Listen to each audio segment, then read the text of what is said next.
कमलाकुचूचुककुङ्कमतो नियतारुणितातुलनीलतनो कमलायतलोचनलोकपते विजयी भव वेङ्कटशैलपते सचतुर्मुख षण्मुख पञ्चमुख प्रमुखाखिल दैवतमौलिमणे शरणागत वत्सल सारनिधे परिपालय मां वृषशैलपते अतिवेलतया तव दुर्विषहैरनुवेलकृतैरपराधशतैः हरितं त्वरितं वृषशैलपते परया कृपया परिपाहि हरे अधिवेङ्कटशैलमुदारमते रञ्जताभिमताधिकदानरता परदेवतया गदितानि गमै कमलादयितान्न परङ्कलये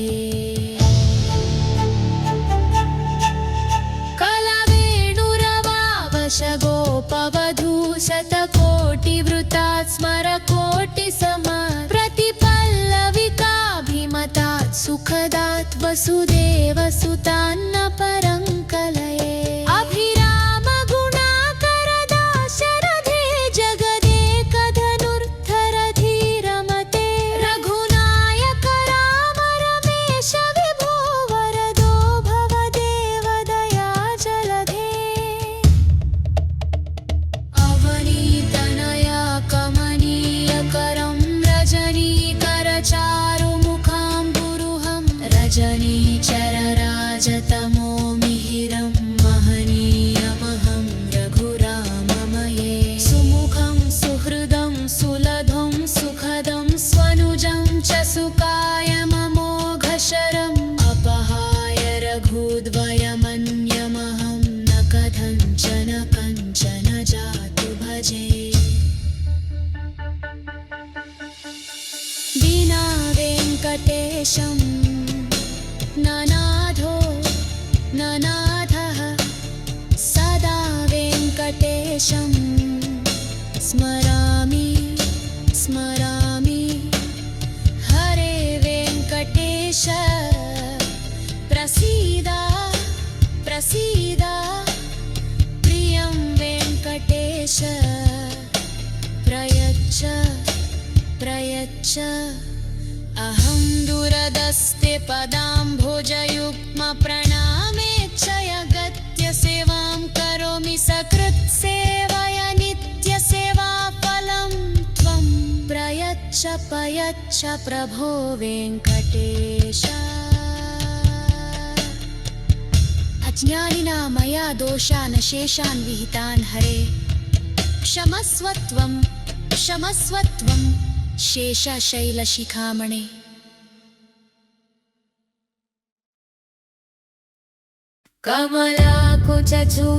कमलाकुचूचुककुङ्कमतो नियतारुणितातुलनीलतनो कमलायतलोचनलोकपते विजयी भव वेङ्कटशैलपते सचतुर्मुख षण्मुख पञ्चमुख प्रमुखाखिल दैवतमौलिमणे शरणागत वत्सल सारनिधे परिपालय मां वृषशैलपते अतिवेलतया तव दुर्विषहैरनुवेलकृतैरपराधशतैः हरितं त्वरितं वृषशैलपते परया कृपया परिपाहि हरे अधिवेङ्कटशैलमुदारमते रञ्जताभिमताधिकदानरता परदेवतया गदितानि गमै कमलादयितान्न परङ्कलये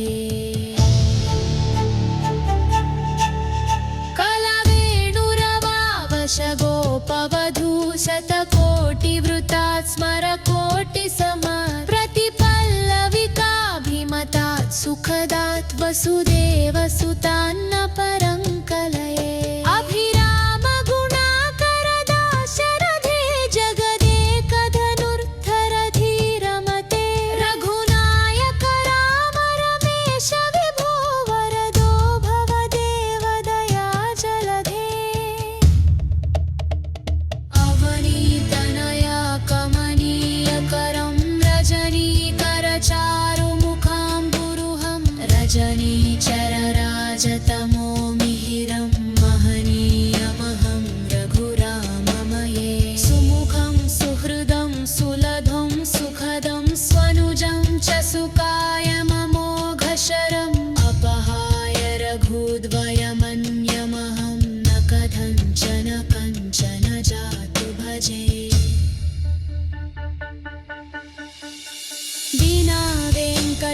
वेङ्कटेशं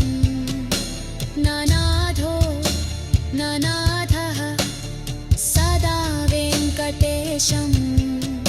स्मरामि स्मरामि हरे वेङ्कटेश प्रसीद प्रसीद प्रियं वेङ्कटेश प्रयच्छ प्रयच्छ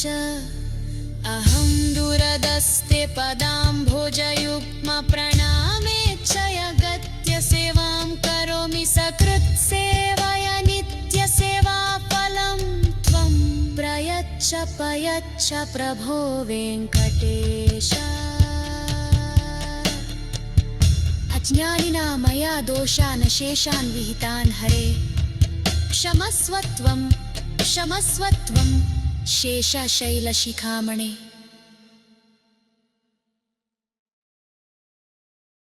कमलाकुचूचुककुङ्कमतो नियतारुणितातुलनीलतनो कमलायतलोचनलोकपते विजयी भव वेङ्कटशैलपते सचतुर्मुख षण्मुख पञ्चमुख प्रमुखा किल दैवतमौलिमणे शरणागतवत्सलसारनिधे परिपालय मां वृषशैलपते अतिवेलतया तव दुर्विषहैरनुवेलकृतैरपराधशतैः हरितं त्वरितं वृषशैलपते परया कृपया परिपाहि हरे अधिवेङ्कटशैलमुदारमते रञ्जताभिमताधिकदानरता परदेवतया गदितानि गमै कमलादयितान्न परङ्कलये कलवेणुरवावशगोपवधू शतकोटिवृतात् स्मरकोटिसमात् प्रतिपल्लविकाभिमतात् सुखदात् वसुदेवसुतान्न परङ्कलये अभिराम गुणाकरदाशरथे जगदेकधनुर्धरधीरमते रघुनायक राम रमेश विभो वरदो भवदेवदया जलधे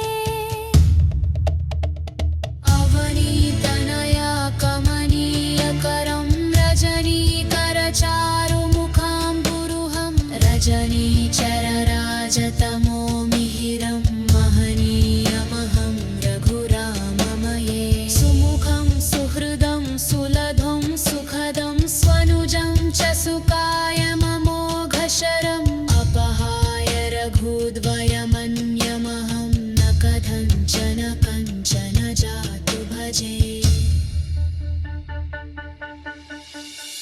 विना वेङ्कटेशं ननाथो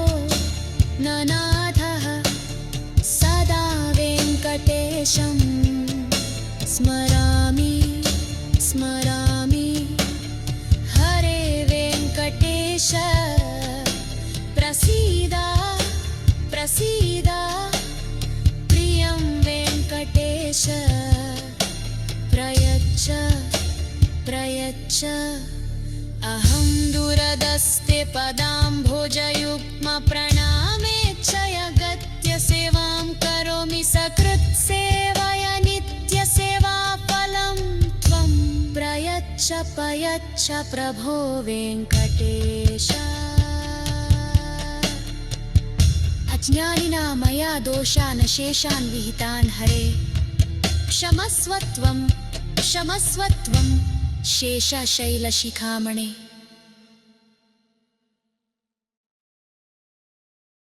कमलाकुचूचुककुङ्कमतो नियतारुणितातुलनीलतनो कमलायतलोचनलोकपते विजयी भव वेङ्कटशैलपते सचतुर्मुख षण्मुख पञ्चमुख प्रमुखा किल दैवतमौलिमणे शरणागतवत्सलसारनिधे परिपालय मां वृषशैलपते अतिवेलतया तव दुर्विषहैरनुवेलकृतैरपराधशतैः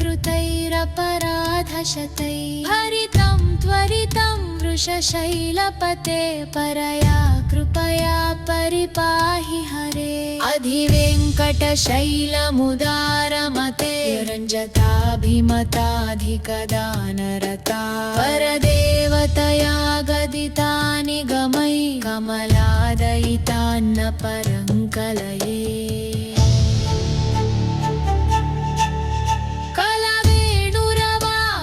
गोपवधू शतकोटिवृतात् स्मरकोटिसमात् प्रतिपल्लविकाभिमतात् सुखदात् वसुदेवसुतान्न परङ्कलये अभिराम गुणाकरदाशरथे जगदेकधनुर्धरधीरमते रघुनायक राम रमेश विभो वरदो भवदेव दया जलधे कमनीयकरं रजनीकरचारुमुखाम्बुरुहं रजनीचरराजतमो मिहिरं महनीयमहं रघुराममये सुमुखं सुहृदं सुलभं सुखदं स्वनुजं च सुकायममोघशरम् अपहाय रघुद्वयमन्यमहं न कथञ्चन कञ्चन जातु भजे विना वेङ्कटेशं ननाथो ननाथः सदा वेङ्कटेशं स्मरामि स्मरामि हरे वेङ्कटेश प्रसीद प्रसीद प्रियं वेङ्कटेश प्रयच्छ प्रयच्छ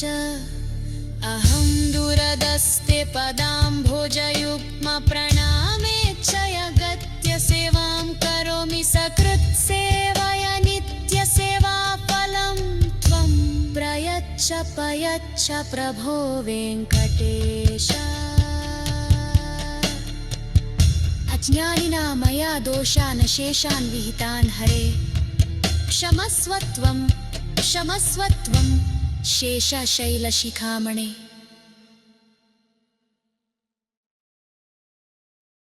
कमलाकुचूचुककुङ्कमतो नियतारुणितातुलनीलतनो कमलायतलोचनलोकपते विजयी भव वेङ्कटशैलपते सचतुर्मुख षण्मुख पञ्चमुख प्रमुखाखिल दैवतमौलिमणे शरणागतवत्सलसारनिधे परिपालय मां वृषशैलपते अतिवेलतया तव दुर्विषहैरनुवेलकृतैरपराधशतैः हरितं त्वरितं वृषशैलपते परया कृपया परिपाहि हरे अधिवेङ्कटशैलमुदारमते रञ्जताभिमताधिकदानरता परदेवतया गदितानि गमै कमलादयितान्न परङ्कलये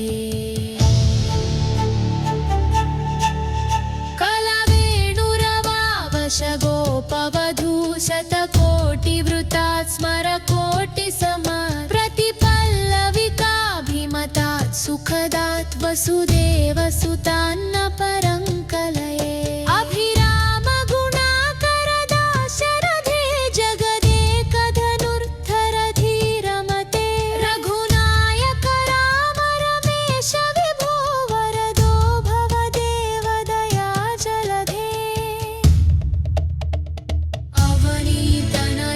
कमनीयकरं रजनीकरचारुमुखाम्बुरुहं रजनीचरराजतमो मिहिरं महनीयमहं रघुराममये सुमुखं सुहृदं सुलभं सुखदं स्वनुजं च सुकायममोघशरम् अपहाय रघुद्वयमन्यमहं न कथञ्चन कञ्चन जातु भजे विना वेङ्कटेशं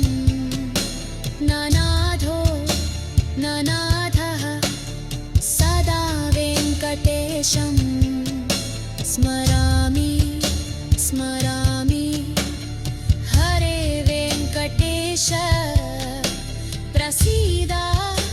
प्रसीद प्रियं वेङ्कटेश प्रयच्छ प्रयच्छ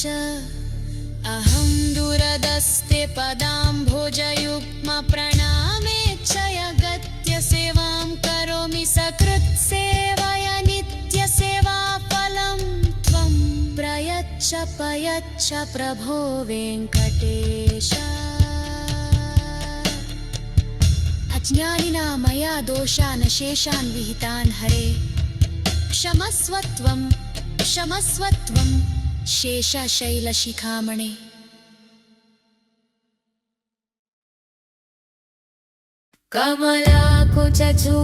कमलाकुचूचुककुङ्कमतो नियतारुणितातुलनीलतनो कमलायतलोचनलोकपते विजयी भव वेङ्कटशैलपते सचतुर्मुख षण्मुख पञ्चमुख प्रमुखाखिल दैवतमौलिमणे शरणागतवत्सलसारनिधे परिपालय मां वृषशैलपते अतिवेलतया तव दुर्विषहैरनुवेलकृतैरपराधशतैः हरितं त्वरितं वृषशैलपते परया कृपया परिपाहि हरे अधिवेङ्कटशैलमुदारमते रञ्जताभिमताधिकदानरता परदेवतया गदितानि गमै कमलादयितान्न परङ्कलये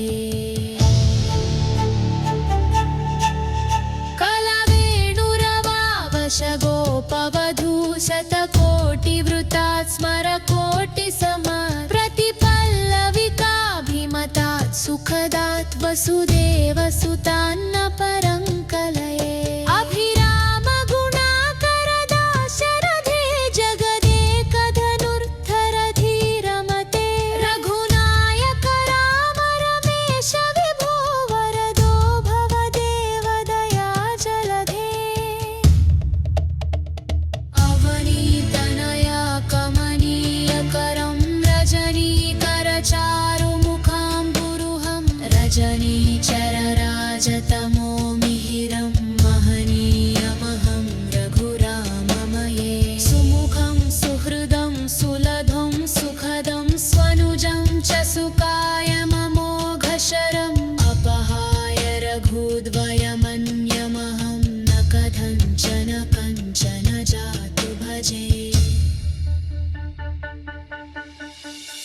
विना वेङ्कटेशं ननाथो ननाथः सदा वेङ्कटेशं स्मरामि स्मरामि हरे वेङ्कटेश प्रसीद प्रसीद प्रियं वेङ्कटेश प्रयच्छ प्रयच्छ अहं दूरदस्ते पदाम्भोजयुग्मप्रणामेच्छयगत्य सेवां करोमि सकृत्सेवया नित्यसेवाफलं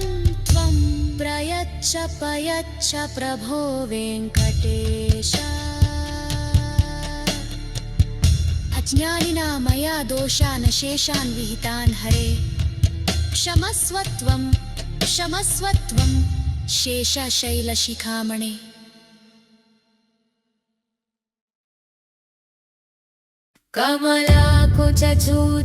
कमलाकुचूचुककुङ्कमतो नियतारुणितातुलनीलतनो कमलायतलोचनलोकपते विजयी भव वेङ्कटशैलपते सचतुर्मुख षण्मुख पञ्चमुख प्रमुखाखिल दैवतमौलिमणे शरणागतवत्सलसारनिधे परिपालय मां वृषशैलपते अतिवेलतया तव दुर्विषहैरनुवेलकृतैरपराधशतैः हरितं त्वरितं वृषशैलपते परया कृपया परिपाहि हरे अधिवेङ्कटशैलमुदारमते रञ्जताभिमताधिकदानरता परदेवतया गदिता निगमै कमलादयितान्न परङ्कलये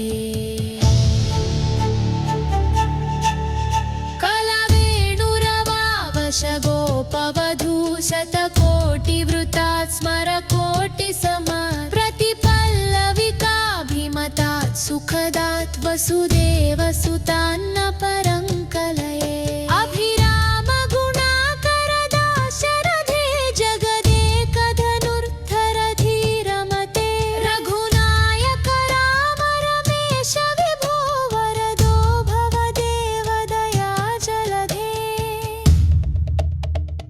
अवनीतनया कमनीयकरं रजनीकरचारुमुखाम्बुरुहं रजनीचरराजतमो मिहिरं महनीयमहं रघुराममये सुमुखं सुहृदं सुलभं सुखदं स्वनुजं च सुकायममोघशरम्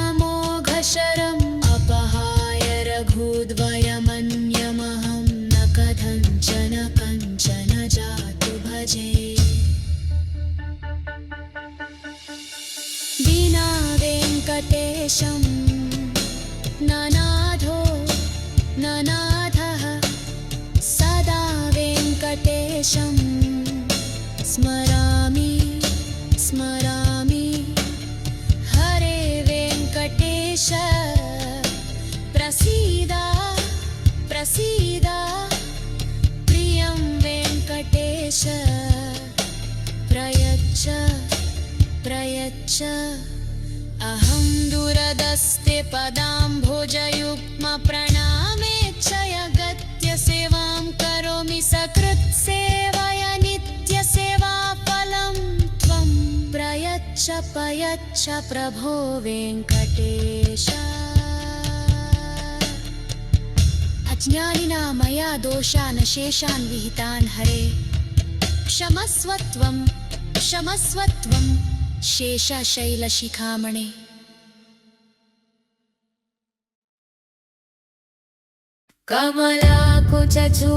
कमलाकुचूचुककुङ्कमतो नियतारुणितातुलनीलतनो कमलायतलोचनलोकपते विजयी भव वेङ्कटशैलपते सचतुर्मुख षण्मुख पञ्चमुख प्रमुखाखिल दैवतमौलिमणे शरणागतवत्सलसारनिधे परिपालय मां वृषशैलपते अतिवेलतया तव दुर्विषहैरनुवेलकृतैरपराधशतैः हरितं त्वरितं वृषशैलपते परया कृपया परिपाहि हरे अधिवेङ्कटशैलमुदारमते रञ्जताभिमताधिकदानरता परदेवतया गदिता निगमै कमलादयितान्न परङ्कलये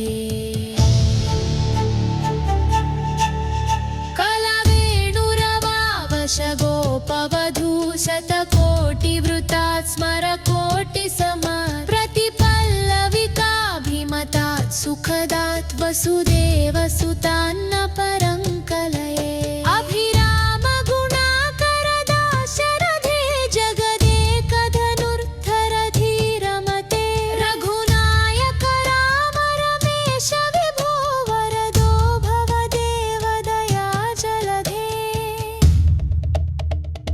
अवनीतनया कमनीयकरं रजनीकरचारुमुखाम्बुरुहं रजनीचरराजतमो मिहिरं महनीयमहं रघुराममये सुमुखं सुहृदं सुलभं सुखदं स्वनुजं च सुकायममोघशरम् अपहाय रघुद्वयमन्यमहं न कथञ्चन कञ्चन जातु भजे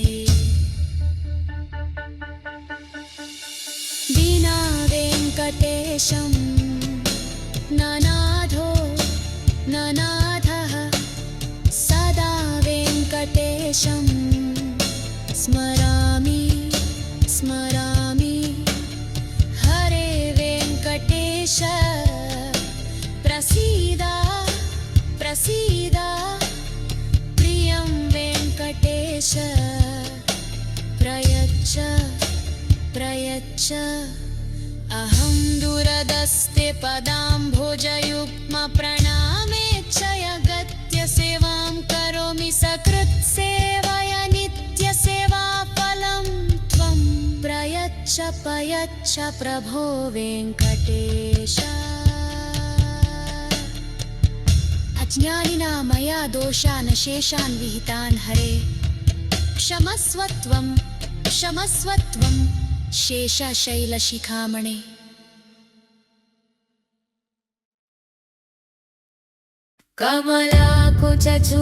कमलाकुचूचुककुङ्कमतो नियतारुणितातुलनीलतनो कमलायतलोचनलोकपते विजयी भव वेङ्कटशैलपते सचतुर्मुख षण्मुख पञ्चमुख प्रमुखा किल दैवतमौलिमणे शरणागतवत्सलसारनिधे परिपालय मां वृषशैलपते अतिवेलतया तव दुर्विषहैरनुवेलकृतैरपराधशतैः हरितं त्वरितं वृषशैलपते परया कृपया परिपाहि हरे अधिवेङ्कटशैलमुदारमते रञ्जताभिमताधिकदानरता परदेवतया गदितानि गमै कमलादयितान्न परङ्कलये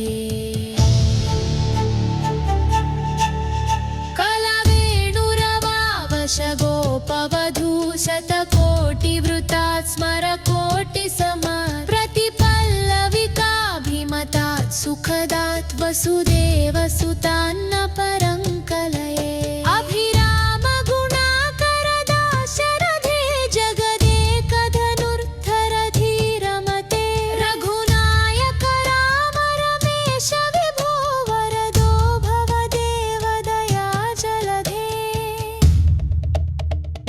अवनीतनया कमनीयकरं रजनीकरचारुमुखाम्बुरुहं रजनीचरराजतमो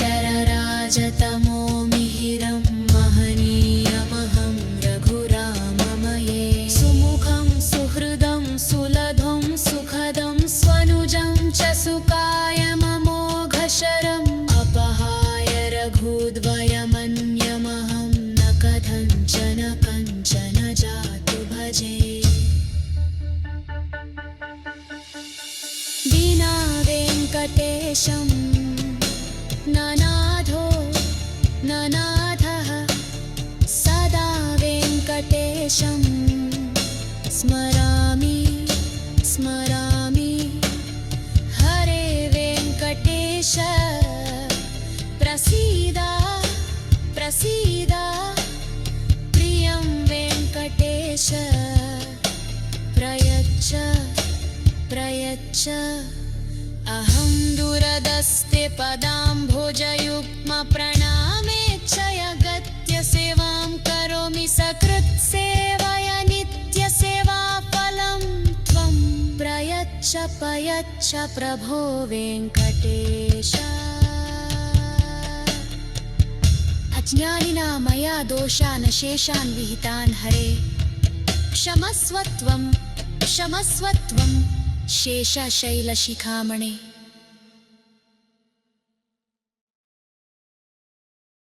कमलाकुचूचुककुङ्कमतो नियतारुणितातुलनीलतनो कमलायतलोचनलोकपते विजयी भव वेङ्कटशैलपते सचतुर्मुख षण्मुख पञ्चमुख प्रमुखा